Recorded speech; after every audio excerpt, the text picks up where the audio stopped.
Nah, kan waktu itu aku tuh punya keyakinan banget di hati tuh kayak gua adalah manusia yang pasti masuk neraka.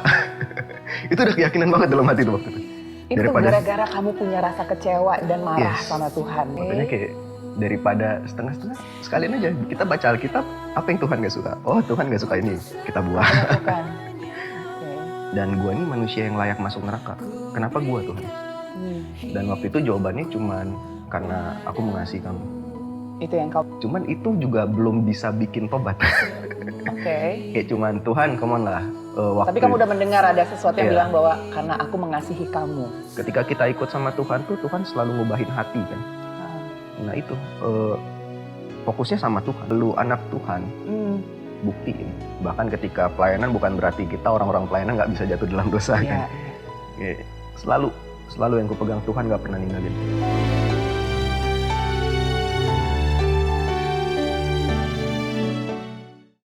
Shalom sahabat-sahabat Cool, ketemu lagi nih dengan kita di podcast Cool Bekasi, menghidupi firman Tuhan. Teman-teman, dalam menjalani peran kita baik di dalam keluarga, sekolah, pekerjaan, lingkungan masyarakat, ataupun gereja, itu semua kita lakukan merupakan suatu pelayanan kita untuk kemuliaan Tuhan. Ada kalanya, dalam kita menjalankan peran kita itu, kita jatuh ke dalam dosa.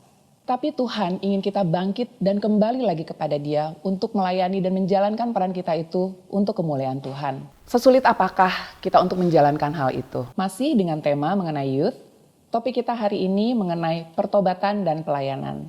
Kita punya tamu spesial lagi nih, selalu spesial ya setiap episode kita, seorang anak muda, sudah melayani dari sejak muda. Shalom Rafael. Shalom Kak. Waduh, bagaimana kabarnya hari ini? Puji Tuhan, baik. Oke, gitu. Seru ya? Seru. Oke, ini mau ditanya-tanya nggak apa-apa ya? Boleh. Oke, baik. Mungkin cerita dulu sejak kapan kenal yang namanya pelayanan? Pelayanan kenal dari kecil ya, karena kebetulan kan papa mama pendeta. Oke, iya. Jadi dari SD umur 6-7 tahun lah udah mulai main musik waktu itu, main piano. Di gereja atau? Di gereja. Oke, terus kamu senang melakukan itu berapa lama itu? Oh, sampai sekarang kebetulan. Wow, keren. Terus nih kita langsung aja ya. Sebelumnya kan kamu pernah cerita bahwa kamu pernah menghilang, dari dunia pelayanan. Kamu menghilang dan menjauh dari Tuhan. What happened? Jadi yang ku bilang tadi, papa mama kan pendeta, sempat jadi gembala. Itu waktu itu ya kesalahan orang tua, di mana hamba Tuhan kan banyak juga. Aku juga belajar dari cerita mama papa, di mana mereka ngabisin waktu itu untuk pelayanan, bukan untuk keluarga. Oke. Jadi pas kecil tuh sampai teman-teman bilang anak pembantu, bener banget anak pembantu. Oh really? Nah satu ketika aku SMP mau lulus masuk SMA, papa waktu itu nggak ngelakuin kesalahan sih, kalau menurut kacamataku ya. Cuman ada beberapa majelis gereja waktu itu ditegur dan mereka sepertinya nggak terima. Jadi mereka bikin skenario kayak sedemikian rupa sampai akhirnya aku ngelihat depan dengan mata kepala sendiri, papa mamaku yang di image-ku tuh benar-benar ngabisin bukan cuma waktu tapi uang pribadi pun dihabisin untuk pelayanan. Di sidang sedemikian rupa di gereja sampai pengen diusir dari gereja yang mereka bangun. Wah, terus? Dan itu benar-benar jadi pandangan tentang pelayanan tuh kayak wah pahit banget. Nah itu akhirnya, dan kebetulan waktu itu pas SMA aku pindah ke Jogja, pisah dari orang tua. Sebelum di Jogja kamu tinggal di mana? Sebelum itu di Lampung, papa waktu itu di Lampung. Oke. Jadi kamu pindah ke Jogja. Pindah ke Jogja dan itu ya anak rumahan keluar kandang lah. Oh I see. Langsung liar. Kamu emang pindah ke Jogja itu karena situasi yang terjadi atas papa mama kamu atau memang sebelumnya sudah direncanakan atau bagaimana? Emang mau sekolah di Jogja waktu itu. Oke. Ditambah kamu dengan lagi kecewa? Iya, kecewa banget sama Tuhan waktu itu. So what happened pada saat kamu bilang kamu itu lagi menjauh dari Tuhan dan menghilanglah dari dunia pelayanan dan yang lain-lainnya itu?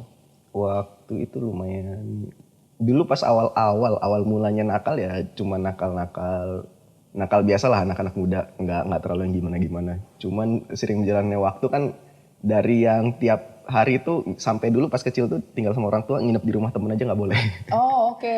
Terus sekarang benar-benar bebas? Tiba-tiba bebas itu dari mulai awalnya dari nggak pengen ngerokok. Cuman cuman doyan party lah waktu itu awal-awal. Oh, jadi kalau ada acara pesta di sana ada yang ngajak party langsung gas. Oke. Kalau alkohol langsung lah. Cuman rokok waktu itu bahkan belum sentuh sama sekali. Nggak mau. 1 tahun kemudian udah mulai ngerokok. Oh, oke. Jadi levelnya agak nambah-nambah nih. Iya, nambah. Apanya nih? Terus habis itu sampai cerutu waktu itu. Rokok udah nggak mempan, cerutu main. Kamu kan masih SMA, Rafael. Masih SMA. Cerutuan loh. Terus cerutuan. Emang nyoba bener-bener di rumah nggak bisa nih nyoba kayak ginian. Apa yang mau dicoba? Mulai main ke perempuan, mulai ke obat. Really? Kayak bener-bener. You did all of that? Yes, bener-bener party hard kayak sampai apa ya? Cuman teman-teman di party kan biasa kan ada challenge konyol-konyol gitu. Ayo lu bisa berani nggak kayak gini? Gak ada kerinduan sama sekali pengen ke gereja melakukan sesuatu gitu. Waktu itu masih gereja, tiap minggu masih gereja. Oh, tetap gereja juga. Gereja. Oke. Cuman gereja ya sekedar karena mungkin udah terbiasa dari kecil ya dulu kan. Hari Minggu ya ke gereja. Jadi bener-bener bukan nyari Tuhan. Kayak bener-bener di otak tuh cuman bahkan dulu jarang sekolah. Intinya party hard, party. Bolos. Ya soalnya kan habis party kan bangun di jam berapa. Iya. Oh really? Bahkan sampai ada satu titik baca Alkitab tuh sampai karena sakit hati sama Tuhan kan. Oke. Apa yang Tuhan gak suka ya? Gue mau buat. Oh. Itu gimana ceritanya? You challenge God gitu ceritanya. Kamu menantang Tuhan nih ceritanya. Menantang Tuhan kayak bener-bener kayak karena waktu itu ada satu pendeta khotbah yang dia bilang kan tuh barang siapa kalau mau panas, dingin. Jangan setengah-setengah. Nah, kan waktu itu aku tuh punya keyakinan banget di hati tuh kayak gua adalah manusia yang pasti masuk neraka. Itu udah keyakinan banget dalam hati tuh waktu itu.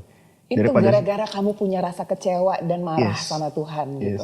Okay. Makanya kayak daripada setengah-setengah sekalian aja kita baca Alkitab, apa yang Tuhan gak suka? Oh, Tuhan gak suka ini, kita buang. Itu berapa lama, Rafael? Dari kamu umur berapa? Itu kan SMA ya? SMA sekitar 15 sampai 18 lah. Jadi selama SMA tahun. itu full itu kamu melakukan itu? Sampai kuliah awal semester 1 semester 2. Gak ada rasa bosan, Rafael? Jujur enggak. Ketika waktu itu. Iya. Maksud saya pada saat kamu melakukan itu gak merasa bosan? Justru konyolnya itu kayak sebuah kebanggaan tersendiri pada masa itu. Wow. Kayak waktu itu pernah aku ada lihat foto-foto lama pas ulang tahun. Kayak kan kemarin ada sempet lihat-lihat tuh kenangan lama. Megang botol minuman kayak. Wah, iya kayak pas ngelihat lagi sekarang. Keren gitu ya, kayak dulu kan zamannya dulu keren gitu kayak ya. Sekarang ngelihatnya kayak kemarin tuh lihat kayak ngapain ya gue dulu ya. Iya. Cuman aku ingat persis dulu bangga banget ini pas megang gini kayak sebuah kebanggaan tersendiri sih. Jadi selama kamu melakukan itu semua, bagaimana hubungan kamu dengan orang tua? Tidak ada konteks sama sekali atau apa? Orang tua berusaha ngontek tapi aku selalu nolak. Menghindar, benar. Segitunya ya, kamu marahnya ya. Terus sampai akhirnya nih, soalnya kan itu berbalik ya, kamu ada cerita bahwa akhirnya sampai kamu kembali untuk melakukan pelayanan, kembali kepada Tuhan. What happened? Jadi singkat cerita waktu aku kuliah semester 3 kalau nggak salah. Intinya masih awal-awal kuliah. Ada ketemu satu teman lah di tempat tongkrongan dan waktu itu mereka mau mencoba nginjilin. Oke. Diinjilin dan kan aku anak pendeta ya statusnya ya. Iya. Dulu pas masih di rumah tuh tiap hari baca Alkitab sama orang tua. Aku tahu persis apa yang tertulis. Nempel di otak gitu ya. Oke. Terus mereka coba nginjilin ya anak baru kemarin lah bahasa kita ya. Ceritanya nggak gitu bro. Kamu balikin ceritanya nggak gitu bro. Cuman mereka ini getol banget nginjilin. Hari pertama ditolak, minggu depannya lagi, nyoba lagi. Itu mereka dari komunitas apa, penginjilan apa atau gimana? Mereka komunitas bisnis bahkan sebenarnya. Oh oke. Cuman ya mereka punya hati untuk Tuhan lah. Dan pada waktu itu mereka getol banget penginjilan. Oke, ya. Nah singkat cerita aku bilang ke mereka, itu ada temen gue dari agama sebelah. Nah terus gue bilang, kalau dia terima Yesus, baru kita ngobrol lagi. Oke.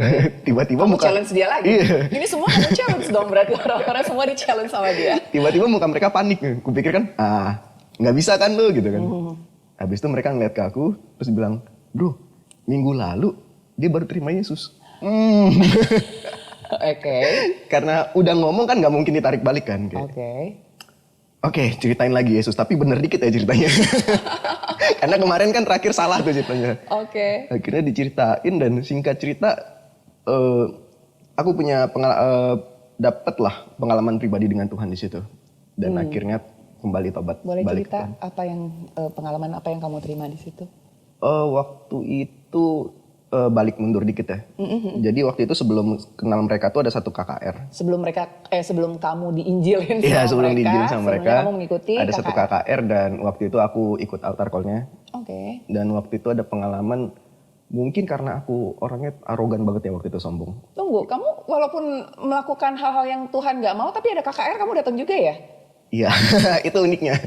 Oke. Dan itu tidak bisa membuat kamu untuk aku mau bertobat saat Nggak itu juga bisa, enggak? nggak. Dengan semua yang sudah kamu lakukan itu semua hal Iya. itu. Gue sampai berkali-kali nih sampai mengkonfirmasi ini kata-kataku. Terus.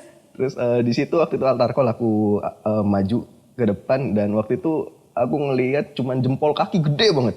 Ruangannya Oke. putih semua, Itu yang awan-awan. kamu lihat ya? Itu yang aku lihat. Dan di situ aku ngerasa Tuhan kayak pengen meluk. Cuman mungkin karena udah bawaan dalam hati ya, kayak yang tadi aku bilang, gua manusia yang layak masuk neraka. Aku bilang ke Tuhan waktu itu, stop lu di situ. Gak usah ngedeket. Oke.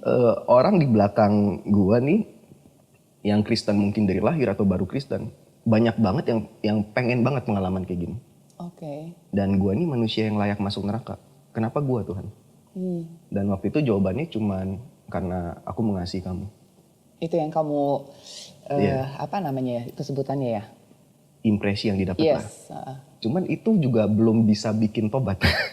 Oke. Kayak cuman Tuhan, come on lah. Waktu Tapi kamu udah mendengar ada sesuatu yang Iya. bilang bahwa karena aku mengasihi kamu. Cuman waktu itu kayak love is bullshit lah waktu itu di hatiku. Kayak bahkan setelah pengalaman supranaturannya berakhir, aku nyari pendetanya. Terus jawabannya sama persis, karena Yesus mengasihi kamu. Kayak come on lah Tuhan. Masih Kayak, belum masuk juga. Nggak masuk. Cuman sejak momen itu, ketika tiap kali aku pengen bikin dosa, ada rem. Oh, Somehow. sejak itu Ada something rem. happen dong Ya, berarti. something happen. Tapi nggak langsung tobat, memberi diri.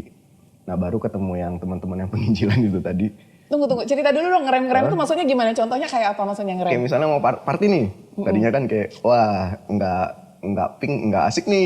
Ngerti kan istilahnya kan. Kayak, tiba-tiba kayak, enggak lah, gue minum santai aja. Kayak mabok aja pun kayak, ya gue tetap minum, temenin kalian. Gue ngargain teman-teman tongkrongan. Cuman sampai kayak mau mabok lagi kayak, enggak lah. gitu. Gue minum aja. Atau kayak ngerokok, waktu itu masih ngerokok. Cuman Kanvas remnya diganti berarti ya? ya, kayak let's say bahkan yang dulu bener-bener party hard yang sampai main ceweknya parah banget dulu, kayak gue nggak pengen. Bahkan ketika mau ngelakuin kayak, udahlah nggak jadi gitu. Oh, Oke. Sampai segitunya. Padahal dulu, sorry to say, you did a free sex dulu. Yes. Makanya emang sampai ada remnya, sampai banyak momen dalam hidup tuh kayak tiba-tiba ngerenung kayak, kok kayak gini ya? Ada apa? What's wrong with me? Cuman belum dapat jawabannya emang. Kamu belum tahu, tetapi Belum tahu. pokoknya dalam diri kamu tuh merasa kayaknya nggak mau sampai ke situ deh, udah gitu Iya. ya. Kayak ada nuraninya mungkin udah jalan pada waktu itu. Yes, oke. Mau sampai kapan lu gini terus gitu? Kayak udah mulai muncul. Itu ada suara-suara tuh. Iya. Yeay. Roh Kudusnya mulai ini gelitikin kamu nih pelan-pelan nih, gitu ya. Sampai dulu aja sampai ngelihat Alkitab, kan Alkitab punya dong. Alkitab Ya, fisik. ada. Nggak pernah baca sih. Udah nggak pernah baca. Cuman tiap ngelihat tuh kayak ada dorongan, tapi emang nggak dilakuin pada waktu itu. Oke, masih pengen aja kayaknya. Kayaknya pengen baca, cuman nggak. Keren juga ya Tuhan kita ini ya. Keren banget. Terus gimana? Sampai akhirnya balik lagi ke cerita yang teman-teman yang penginjilan yang bahkan cerita mereka ngawur. Oke. Itu singkat cerita, mereka ceritain lagi Yesus, dan akhirnya aku terima Yesus lagi, dan itu benar-benar dipulihin sih, benar-benar yang tadinya sakit hati itu kayak emang belum langsung pemberesan sama orang tua atau sama orang-orang yang pernah nyakitin dalam hidup. Cuman di situ kayak benar-benar plong, benar-benar ada kelegaan, benar-benar kayak wah kayak hidup baru rasanya. Ya, kamu merasakan lahir baru Iya. pada saat itu. Benar-benar Ya, lahir jadi dari sejak kamu mengikuti KKR itu, kamu mendengarkan suara Tuhan sampai akhirnya kamu lahir baru itu perlu berapa lama sih prosesnya? Kamu hampir hitung setengah nggak? tahun. Setengah tahun ya. Iya. Wow. Memang kalau waktunya Tuhan ya memang udah waktu Tuhan lah yang paling baik ya. Benar. Terus habis itu kamu pada saat kamu sudah menyatakan oke, kamu menerima Yesus kembali kan? Apa yang kamu lakukan? Kebetulan waktu itu persekutuan kami ada yang punya karunia kenabian katanya. Oke, iya. Terus dia dengar suara Tuhan lah waktu itu. Tuhan suruh kita ke Papua. Oh, somehow waktu itu aku nggak berani bilang itu salah, aku nggak berani bilang itu benar, karena dari pengalaman hidup aku ke Papua bener-bener nggak sia-sia emang. Oke. Cuman Itu kamu udah selesai kuliah waktu itu atau belum akhirnya selesai. kuliahnya ditinggal atau Ditinggal bagaimana? waktu itu akhirnya. Sekolah kuliahnya ditinggal, Kami kamu ke pergi Papua. untuk ke Papua. Ke Papua kami apa di sana? pelayanan misi, kami nginjilin orang di sana. Oke. Jadi ke pedalaman itu, dan ketika waktu itu masih umur 19 tahun ya. Iya 19 tahun itu, wow. Itu kayak dalam hati itu ketika denger itu kayaknya gue hidup selama ini buat ini. Jadi makanya kayak nekat aja, gas. Yes, langsung.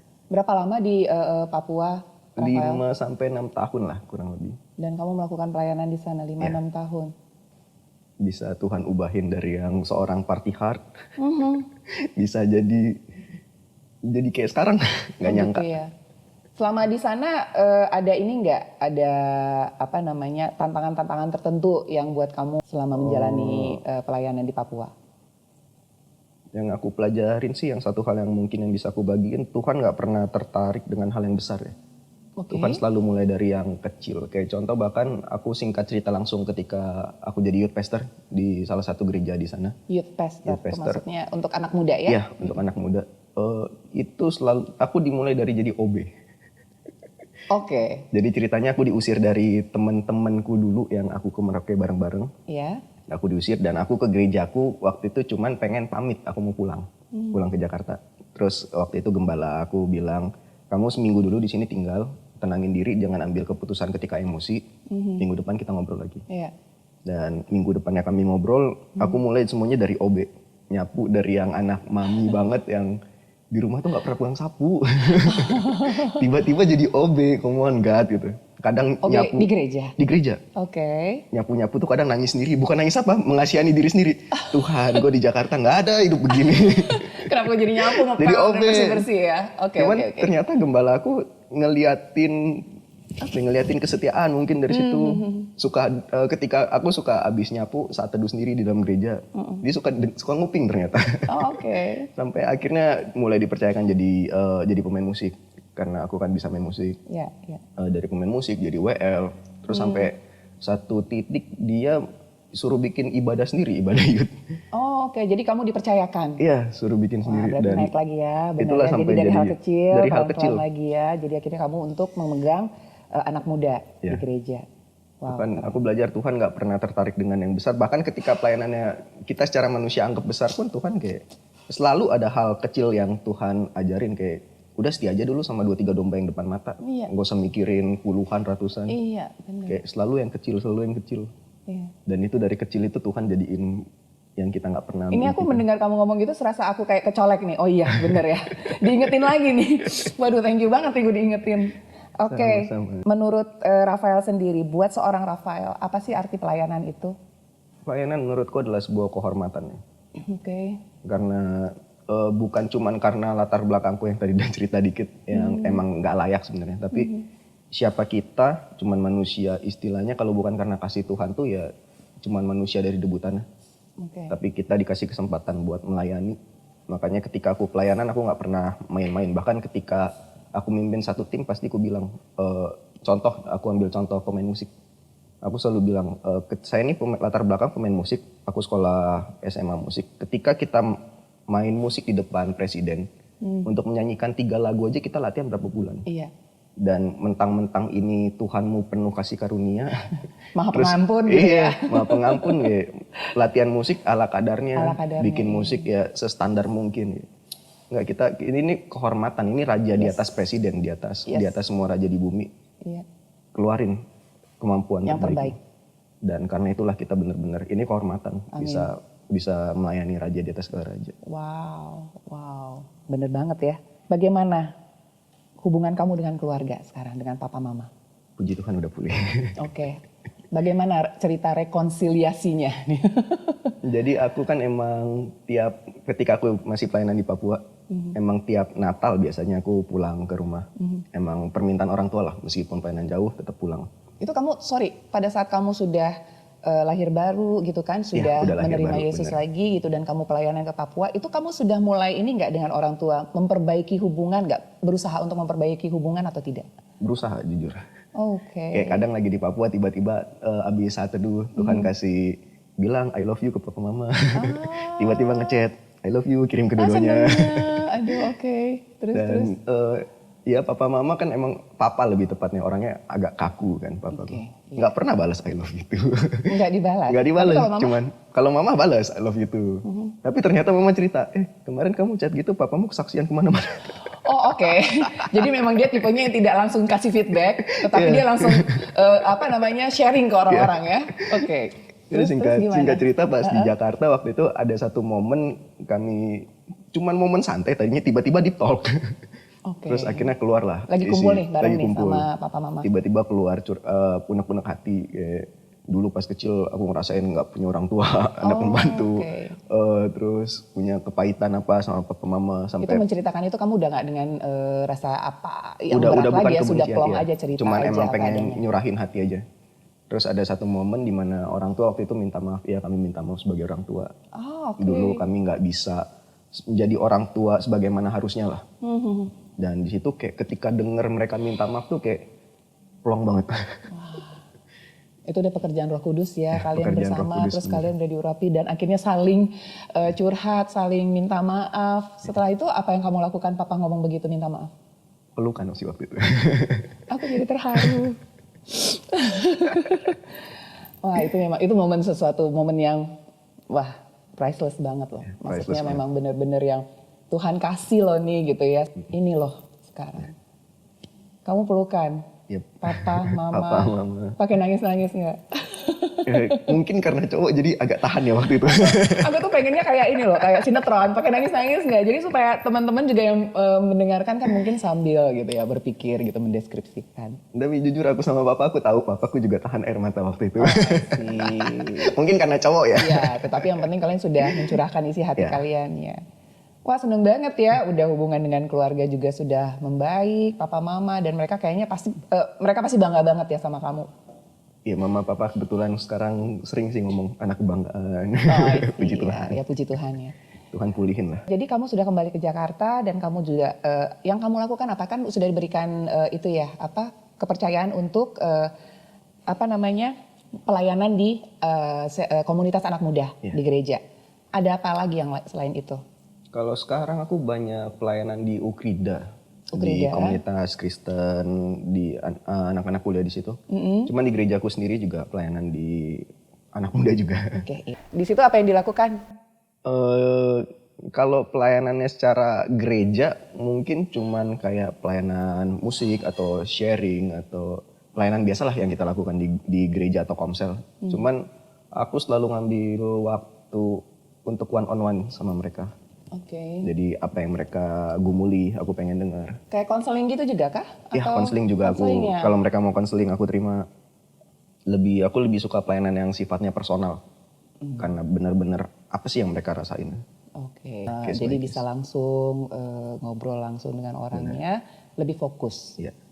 Bagaimana dengan respon mahasiswa-mahasiswa di sana? Kebanyakan karena kebetulan yang mahasiswa ini kan kebanyakan Gen Z ya. Generasi Z,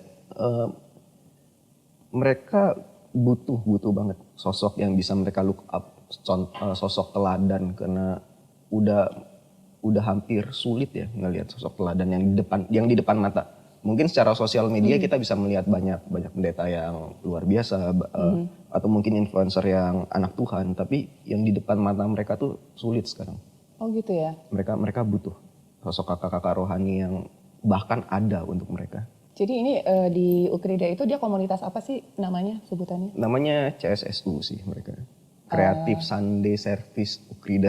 Wow, keren ya. Cuman ketika aku di sana emang aku pengen ngasih more time lah, lebih banyak waktu untuk mereka. Ada ibadah-ibadahnya juga dilakukan? Ibadahnya minggu sore sih mereka. Dan kamu di situ juga atau beda lagi waktunya? Sebulan 2 kali minimal aku datang. Wah, seneng ya. Cuman aku emang ngabisin waktunya lebih banyak di weekday sih. Gitu ya. Tanya dong, masalah apa sih yang paling pelik buat di anak-anak muda saat ini yang kamu sudah menjalani pelayanan-pelayanan di anak muda? Anak muda nomor 1 percintaan pastinya. Oh, Oke. Percintaan. Cuman yang lebih esensi adalah krisis identitas. Karena mereka nggak tahu, let's say abis lulus kamu mau ngapain, nggak tahu. Oke. Kamu hidup ini buat apa, nggak tahu. Kamu ini gambaran sama gambar serupa dengan siapa, nggak tahu. Bener-bener nggak tahu mereka ini siapa, bener-bener aku siapa. Oh gitu. Dan biasanya kalau ada begitu-begitu, apa yang kamu coba usahakan untuk sampaikan ke mereka? Aku selalu mulai dari persahabatan sih, nggak pernah langsung berusaha khotbahin mereka. Oh, iya. Kayak aku tampung Kalau aja langsung pertanyaan. lecturing orang juga langsung, Iya. apaan sih gitu ya. Langsung aku alihin topiknya dulu. Teman-teman dulu gitu Jadi ya. teman nongkrong, udah dia udah mulai curhat, barulah aku masuk. Dan biasanya pun aku nggak pernah pakai bahasa. Let's say aku ngutip Filipi 1 ayat 2 misalnya, nggak pernah. Di Alkitab nggak. Langsung Oke. aja. Oh iya, ada yang bilang gini. Tapi Ada yang bilang gini, tapi kamu ngambilnya tapi dari Alkitab. Oke, keren loh. Atau aku bahasakan dengan bahasa mereka. Iya. Beda ya soalnya kalau memang pendekatannya dengan anak muda Iya, memang bener. ya nggak bisa dengan yang kayak cara di gereja langsung, ya kita buka Alkitab sekarang ayatnya ini ya gitu ya. Agak Agak-agak, alergi jujur. apalagi diingat kamu punya pengalaman seperti itu sebelumnya ya. Sekarang kamu lagi sekolah teologi. Ya, sekolah teologi. Sudah tahun keberapa? Udah semester 7 tahun ketiga. Kenapa kamu mengambil sekolah teologi? Karena aku butuh upgrade diri. Karena aku tahu ini panggilan Tuhan serius. Dan yang ku bilang tadi ini sebuah kehormatan. Dan memang pas awal nyangkal bener. Oke. Cuman at the end of the day aku tahu jika emang aku serius nganggap ini serius berarti ya lakukan dengan serius. Aku butuh belajar meskipun emang jujur realitanya ketika semester 1 sampai 4 seolah-olah nggak belajar apapun. Karena mungkin udah belajar dari pelayanan terjun langsung. Wow, kan keren udah banget ini. kan udah pelayanan duluan kan sebelumnya. Dan kebetulan mentorku waktu itu suka ngajarin hal-hal yang sifatnya teologis. Oke. Jadi kayak semester 1 sampai 4 kayak nggak ngerasa Nggak belajar terlalu berat amat apapun. lah ya. Kayak gampang banget. Cuman di situ aku belajar sesuatu kayak Tuhan ngajarin. Meskipun kamu udah ngerti, setia aja. Ya balik lagi dari perkara kecil. Kayak, setia aja ngikutin semester 1, semester 2, semester 3, semester 4 dan bahkan satu hal yang ku lakuin di perkuliahan adalah aku pengen IP ku cum laude. Kalau bisa summa cum laude. Oh. So far gimana? So far masih summa cum laude. So far, puji Tuhan. Bukan untuk membanggakan diri kayak pencapaian. Wah, gue bisa ya, enggak. Tapi untuk anak-anak muda, ketika let's say mereka one day nanya, Kak, dulu pas kuliah IP gimana kayak? Summa cum laude. Bukan untuk nyombongin diri, tapi gini. Ketika lu bilang lu anak Tuhan, buktiin. Wah. Ketika lu belajar serius, belajar. Yes. Gue buktiin kok. Nih, gue jadi, let's say aku jadi pendeta one day, belum tahu. Kayak, nih pendeta lu udah buktiin. Jadi gue bukan cuman sekedar ngomong teori khotbah ke lu, gue udah ngelakuinnya dan ikutin teladan gue. Sama kayak Paulus kan bisa pede kan? Iya. Dia ikutin teladan gue, karena gue udah ngelakuin. Wow. Dan itu yang pengen banget ku contohin ke anak-anak muda. Keren. Aku jadi ingat kayak tadi kamu bilang ya, kalau jahat sekalian, kalau baik sekalian.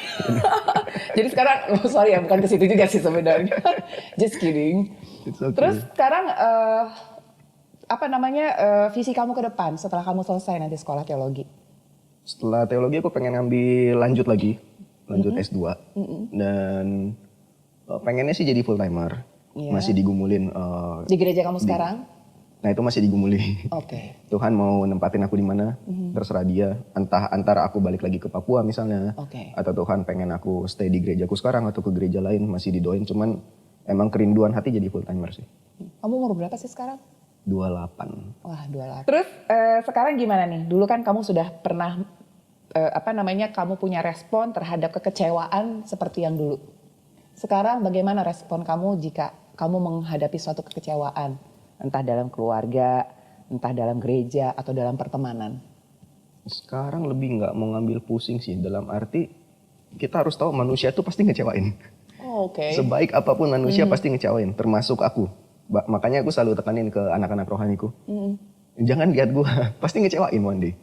Entah sikapku yang ngecewain, entah cara negur yang ngecewain. Tapi ketika kita ikut sama Tuhan tuh, Tuhan selalu ngubahin hati kan.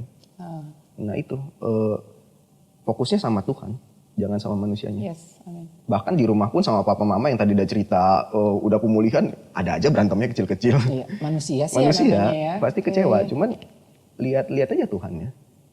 Jadi udah nggak ada kecewa sampai dendam. Kecewa wajar sebagai manusia, cuman sampai disimpan nggak ada sama sekali. Kayak bener-bener let's say kita berantem misalnya ya. Kayak paling 2 jam lagi udah doa lagi, kayak lagi, Tuhan biasa. aku lepaskan pengampunan dan aku memberkati orang yang Sampai segitunya konflik sama sekarang aku. udah ya? Kayak, karena mungkin udah pernah ngerasain diampunin ya dari yang dosanya separah itu. Separah-parah dan segabrek-gabrek apa namanya itu? Seabrek-abrek. Jadi mungkin ngampunin orang mungkin karena itu. Jadi udah nggak terlalu sulit lagi kalau untuk mengampuni Udah orang. gak sulit sama sekali. Oke. Yang menjadi pegangan Rafael untuk menjalani keseharian kamu. Yang jadi peganganku adalah Tuhan gak pernah ninggalin kita sih. Apapun keadaan kita. Bahkan ketika pelayanan bukan berarti kita orang-orang pelayanan gak bisa jatuh dalam dosa kan. Kayak selalu yang kupegang Tuhan gak pernah ninggalin. Bahkan ada satu cerita waktu itu ketika aku lagi ngerasa worthless. Kurang lebih 2 tahun lalu kalau gak salah. Yang masih kuingat sampai sekarang. Waktu itu mandi. Jadi aku ini punya kebiasaan skincare mungkin nyaingin cewek yang rajin skincare. Kenapa itu dengan skincare? Kalau teman-temanku yang tahu aku tuh skincare tuh banyak banget. Dan aku biasa maksudnya self love-nya tuh segitunya. Dan ketika aku lagi ngerasa diri worthless, itu bener-bener nggak ada yang kusentuh satupun. Kayak mandi aja pun udah males. Itu salah satu indikasi aku lagi jauh dari Tuhan. Oh gitu kan? Self love-nya tuh langsung hilang. Sampai satu titik aku mandi, terus nggak mau sikat gigi. Ya mungkin buat orang kayak cerita ini konyol. Cuman waktu itu aku dapat impresi aja dari Tuhan kayak, ayo sikat gigi. Ngapain Tuhan dalam hati kan kayak. Ya aku mengasihi kamu harus bisa mengasihi diri sendiri juga dong. Ketika lagi kehilangan arah, tiba-tiba ada aja tuh orang yang bahkan bukan temen, tiba-tiba Tuhan kirim nge-WA, bro apa yang bisa gue doain? Kayak Tuhan selalu nunjukin, kadang tiba-tiba mama nanya, kamu lagi ada apa? Tahu dari mana orang ini? banyak banget cara Tuhan bekerja kan selalu misterius ya. Tuhan selalu nunjukin aku ada di samping kamu. Aku nggak pernah ninggalin kamu. Bahkan di saat tergelap dalam hidupmu di lembah kekelaman, aku nggak pernah ninggalin kamu. Amen. Dan itu yang bikin aku sampai sekarang kuat dalam pelayanan. Amin. Oke, terakhir. Boleh nggak kasih pesan-pesan ke teman-teman cool, terutama anak-anak muda? Buat anak-anak muda mungkin itu ya. Yang tadi aku bilang Tuhan gak pernah ninggalin kita. Seperti yang ilustrasi yang uang 100.000 mungkin udah pernah lah kita lihat. Ketika diremos di apa tetap aja kita mau 100.000-nya. Dihancur-hancurin ya. Hal itu sama. Balik lagi ke kesaksianku yang mungkin gak cerita semuanya karena waktu kita terbatas. Tapi hidupku yang udah hancur segitunya aja Tuhan masih pengen banget dia buat mungkin lebih dari 100 skenario untuk berbalik. Dan emang bebal aja pada waktu itu. Dan apa alasan kita, apalagi anak-anak muda ngerasa kayaknya Tuhan udah benci sama gue, Tuhan udahlah gue kayaknya udah masuk neraka aja enggak. Tapi hari ini Yesus cuma kayak pengen ngomong aja, aku masih ada di sebelah kamu. Gitu. Amin. Kayak, udah balik aja, meskipun nggak bisa doa, cari teman, tolong doain saya. Atau mungkin ke orang tua takut dihakimin ya, cari aja kakak rohani di gereja. Atau mungkin siapalah orang yang kita bisa percaya, tolong doain saya mau balik ke Tuhan. Dan mungkin juga abis denger ini gak pengen tobat langsung, it's okay. Tapi percaya aja, separah-parahnya hidup kita, Tuhan selalu nantiin kita. Dia gak pernah ninggalin kita. Amin. Mungkin itu sih. Amin. Thank you so much. Sama-sama. Rafael, Tuhan memberkati kamu ya. Amin. Dan apapun nanti rencanamu ke depan, Tuhan berkati ya. Kira-kiranya semua dapat tercapai dengan baik. Sampai ketemu lagi ya, siapa tahu kapan-kapan kamu bisa kami undang lagi. Bisa, boleh. Tinggal info aja. Yes. Thank you so much. God bless you ya. Sama-sama, God bless Kak. Baik teman-teman, tadi bincang-bincang kita dengan Rafael. Sekarang mari kita dengarkan firman Tuhan. Shalom sahabatku.